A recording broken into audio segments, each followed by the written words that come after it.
Welcome back lecture number 21 for marketing management. And आज हम बात करेंगे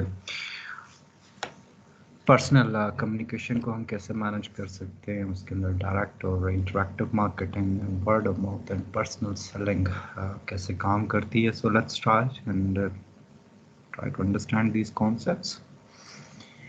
डायरेक्ट मार्केटिंग चैनल्स जो हमारे पास अवेलेबल है, उसमें एक हमारे पास डायरेक्ट मेल है, बाय पोस्ट हम इसके अंदर भेजते हैं। इसके कंपोनेंट्स क्या हैं हम बाद में आपको थोड़ी देर में बता देता हूँ। Then we have printed product catalogues हैं, सर्विसेज कैटलॉग्स हैं, इन पर बात कर लेंगे।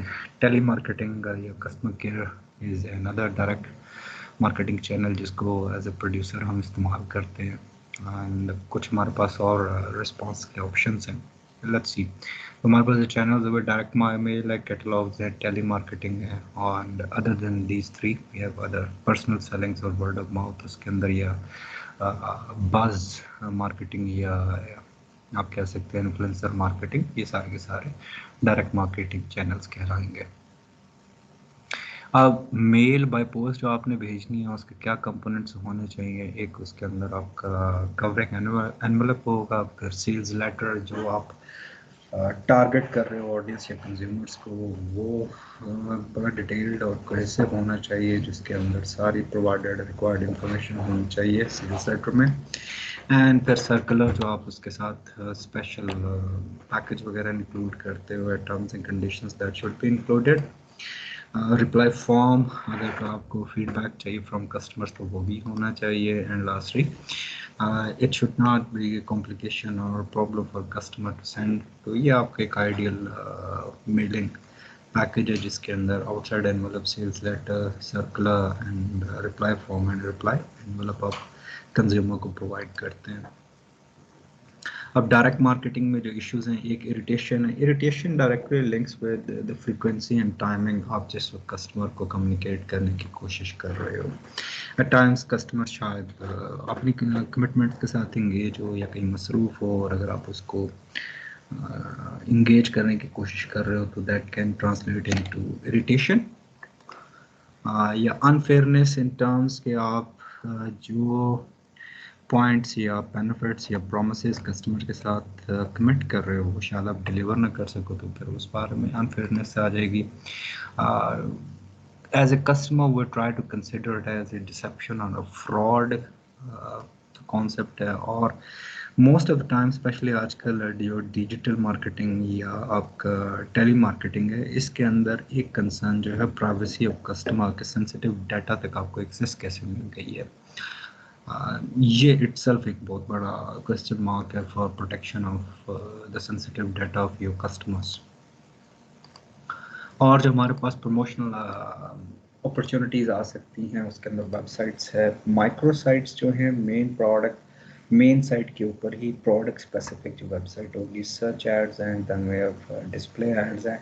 इंटरस्टेटल्स जो हैं, ये जब हमारी वेबसाइट डाउनलोड हो रही होती है तो वहाँ पे जो एड्स वगैरह या बैनर्स या स्प्लैश स्क्रीन्स चल रही होती हैं, they will be known as interstitials. और internet specific ads and videos हम प्ले कर सकते हैं। स्पॉन्सरशिप हम कर सकते हैं इवेंट के लिए, या हम एफिलिएट प्रोग्राम्स लॉन्च कर सकते हैं। ऑनलाइन कम्युनिटीज़ हम न सिर्फ बना सकते हैं बल्कि वहाँ पे लोगों को इनकरेज कर सकते हैं कि अपने एक ओपिनियन जनरेट करने के लिए। ईमेल समवट इफ़ेक्टिव तो है, लेकिन इसके कॉन्स ज़्यादा हैं as compare to pros. And lastly हमारे पास मोबाइल मार्केटिंग है। तो ये कुछ हमारे पास प्रमोशनल एक्टिविटीज़ या ऑनलाइन प्रमोशनल अपॉर्चुनिटीज़ को एक्सप्लॉइट करने के लिए मीडियम्स हैं जिनको हम इस्तेमाल कर सकते हैं। अब अगर आपने बज़ मार्केटिंग करनी है तो उसके लिए आपको इन्फ्लुएंशियल इंडिविजुअल्स को आइडेंटिफाई करना पड़ेगा, और इसके लिए कंपनीज को एक्स्ट्रा एफर्ट और रिसोर्सेज डिस्पोज ऑफ करने पड़ेंगे कि उन इंडिविजुअल जो इन्फ्लुएंशियल्स हैं, जो ओपिनियन मेकर्स हैं या थॉट जो हर्ड फॉलोइंग को जनरेट कर सकते हैं, उनके लिए आपको रिसोर्सेज डिविएट करने पड़ेंगे। अगर आप इस कॉन्टेक्स्ट में देखो, इरफान जुनेजो की जो लेटेस्ट कोलैबोरेशन है with Nizam saving bank accounts के साथ, तो एक बड़ी अच्छी उसकी एग्जांपल है बज़ मार्केट, स्टार बज़ की। फिर वो जो लोग हैं उनको आप अपनी प्रोडक्ट के सैंपल्स वगैरह प्रोवाइड करें कि वो आपके लिए एक टेस्टिमोनियल जनरेट कर सके या रिव्यू दे सके। फिर आपने जो कम्युनिटी इन्फ्लुएंसर्स हैं उनके साथ मिलकर काम करना होता है, and the word of mouth through your referral channels के आपके बिजनेस को सपोर्ट कर सके। At the same time, you have to provide compelling information that customer wants to pass along. वो जो आप influencers को ले रहे हो, अपनी टीम का हिस्सा बना रहे हो, उनको फिर आपने इंफॉर्मेशन सारी रिलेटेड प्रोवाइड करनी होती है ताकि वो आपके मैसेज तक कम्युनिकेट कर सके। अब सेल्स फोर्स वगैरह आपने डिज़ाइन करना है तो उसके ऑब्जेक्टिव्स आप आइडेंटिफाई कीजिएगा, फॉलोड बाय कि उन ऑब्जेक्टिव्स को अचीव कैसे करेंगे, through which strategy. And strategy is normally at 3 levels, एक कॉर्पोरेट लेवल है, एक मिड लेवल और एक ऑपरेशनल या टेक्निकल लेवल्स जिसको आप कहते हो। सेल्स फोर्स का structure you have to develop it now and followed by sales force का size in terms of number of employees कितना होना चाहिए, ये भी आपने कंसिडर करना होता है। एंड लास्टली फिर ये जो लोग आपने इंडक्ट किए हैं, ट्रेन किए हैं और जिनके सर्विसेज आप अवेल कर रहे हो, how you are going to compensate those individuals in your sales force. Tasks क्या हैं जी कि पर्सपेक्टिव क्लाइंट्स को ढूंढना, उनको टारगेट करना, उनके साथ कम्युनिकेट करना, उनको चीज़ें अशिया बेचना, एंड पोस्ट परचेज सर्विसेज वगैरह डिलीवर करना और उनके बारे में इंफॉर्मेशन गैदर करना और इस सारे प्रोसेस को एलोकेशन या एलोकेट करना, ये सारे के सारे सेल्स फोर्स के टास्क हैं जो एक मेंबर को परफॉर्म करने पड़ते हैं। अब रिक्रूटिंग करेंगे और उसके बाद सिलेक्टिंग के बाद ट्रेनिंग उनको प्रोवाइड करनी है। फिर पोस्ट ट्रेनिंग जब आप उनको डिप्लॉय कर देंगे फील्ड में, तो then you have to oversee them, supervise करना है, उनके परफॉर्मेंस को एवेलुएट करना है, एंड फिर उनको at the same time you have to keep their morals high. Motivation आपने इनकरेज करनी है, इनकलकेट करनी है अपनी सेल्स फोर्स में, एंड फिर लास्ट में आपने उनको एवेलुएट भी करना है। अब वर्कलोड के हवाले से कि सेल्स फोर्स और वर्कलोड क्या, इनके दरमियान एक इक्विलिब्रियम मेंटेन करने के लिए आपको customer group into small classes, chunks या ब्रैकेट्स में आप उनको डिवाइड कर देते हैं, और कॉल फ्रीक्वेंसीज को इस्टेब्लिश करना। अब कॉल फ्रीक्वेंसीज अगर आपकी इर्रेशनल हैं, बहुत ज़्यादा हाई है, तो वो इरिटेशन ऑफ कस्टमर्स में ट्रांसलेट होती जाएगी, and that is not a good thing for your business. फिर आपने number of accounts in each size class multiplied by call frequency, and average number of calls possible per year establish आपने करना है। अच्छा, ये जो है ये इंडस्ट्री बेंचमार्क्स भी हैं। जब हम इंडस्ट्री बेंचमार्क की बात करते हैं तो अगर आपकी हाई एंड टेक्नोलॉजी या एवियनिक्स वगैरह वाली साइड है तो वहाँ पे नंबर ऑफ कॉल्स इतनी ज़्यादा नहीं होंगी एज़ कम्पेयर टू अगर आपका एफएमसीजी सेक्टर है या कंज्यूमेबल गुड्स हैं, तो वहाँ पे आप कॉल्स के या सर्विसेज में कॉल्स की फ्रिक्वेंसी ज़्यादा होगी।